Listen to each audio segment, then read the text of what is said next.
one of the things that I want to get into is the national college football playoffs. I was in Pasadena yesterday. Michigan, I slept on them. I can't even front. I slept on them. I looked at Michigan and I said to myself, I know their defense is elite. I get all of that. You know, I really, really do. I know they got a crew. I know they can ball. But the number one ranked team in the nation, I love Blake Corum, by the way, always have. But I had my trepidation, my apprehension about Michigan. I just didn't believe in them like that. I didn't know that in the first 6 dropbacks by Jalen Milroe, he'd get sacked 4 times. I didn't know that the defensive line for Michigan would straight up punk the offensive line of the Alabama Crimson Tide. I didn't know that. I didn't see that coming. I didn't see Alabama being held to 288 yards total. I didn't see them going 3 of 13 on third downs, even though Michigan wasn't much better at 2 for 11 on third downs. I didn't see all of that. I didn't see them registering 6 sacks and 10 tackles for a loss the way that I saw Michigan do yesterday. I didn't see them limiting Alabama to just 1 sack and 1 tackle for a loss the entire game. I didn't see that. I thought Jim Harbaugh's a hell of a football coach, but he ain't no damn Nick Saban. And Nick Saban gonna figure it out.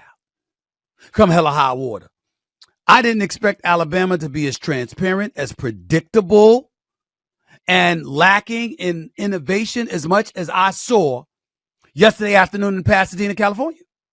I didn't see that coming. Now, J.J. McCarthy, give him props. Completed 17 of 27 passes, 221 yards, 3 touchdowns. Corum had 83 yards in the game-winning touchdown on the ground to go with an earlier receiving score. I get all of that. But I'm going to tell you something right now. What really stood out in my mind is that Alabama and their offensive line got bum rushed. And I got to tell this, and I usually don't do that. I don't recall a time in my career I've ever done this. But Alabama has a center by the name of Seth McLaughlin. Seth McLaughlin. My brother, you know it's bad when y'all lose such a pivotal game and someone's talking about the center. Not the quarterback, not the running back, not the receivers. The center, as in the person who snaps the football to the quarterback.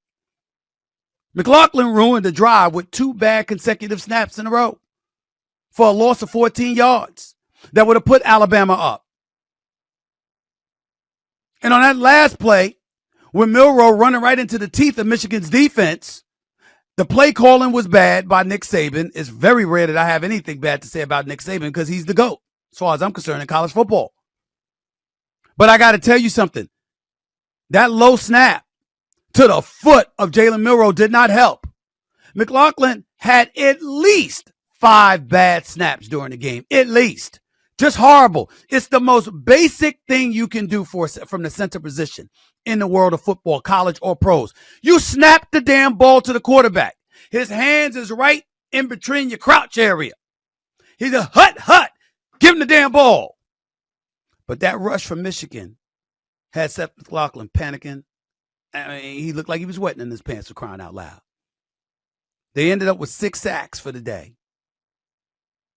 And to me, the loss is every bit as much on him as it is on anything you can point to at Alabama. And everybody wants to sit up there and talk about how Harbaugh severely outcoached Nick Saban. I did not like what I was seeing from Alabama. Their offense was non-existent in the first half. I didn't know what the hell was going on. No adjustments were made until the second half of the game. I get all of that too. But what I also remember is that Alabama had a lead with 3 minutes in the game. Alabama had a lead with 2 minutes in the game. If I remember correctly, Michigan didn't score until 1:34 was left. They were down 20-13. So for somebody being outcoached, he was winning until the last minute and a half of the game. Give Harbaugh credit because he coached his behind off in the fourth quarter, went for it on the 4th down, showed a lot of belief and courage, played to win, not to lose. And I give him credit where credit is due. But the bottom line is this. Alabama gave the game away. It was theirs to lose. And I'm not throwing no shade on Michigan. Michigan deserves it. Michigan is definitely worthy of being the number one team in the nation. The boys are real, no doubt. But Alabama should have won this game. Let me switch to Jim Harbaugh for a quick second. Number one, let's get something out of the way right now. The man should go. If they win the national championship against Washington Monday night, which I believe they will, even though I'm not sleeping on Washington. Okay? This quarterback, Penix, is no joke. He's something special. This brother can flat out throw the damn football. There is no doubt about that. And I'm going to give a lot of love where it's due when it comes to this brother because he is something special. He can flat out ball. I can't deny it. Penix can ball. And his receivers, Dunzy, Polk, McMillan, these brothers can score. I'm worried about their running back, Dylan Johnson, who got hurt. I'm worried about him. I'll admit that. And if he's not there, I wonder what kind of effect that's going to have. And Michigan ain't Texas because they got some rough riders on Michigan, especially on the defensive side of the ball. You ain't going to be able to do but so much against them. But if Washington can score on Michigan, it's going to be interesting. But that's what it's going to take because Washington ain't going to be able to stop Michigan as far as I'm concerned. I think Michigan's going to run roughshod over them offensively.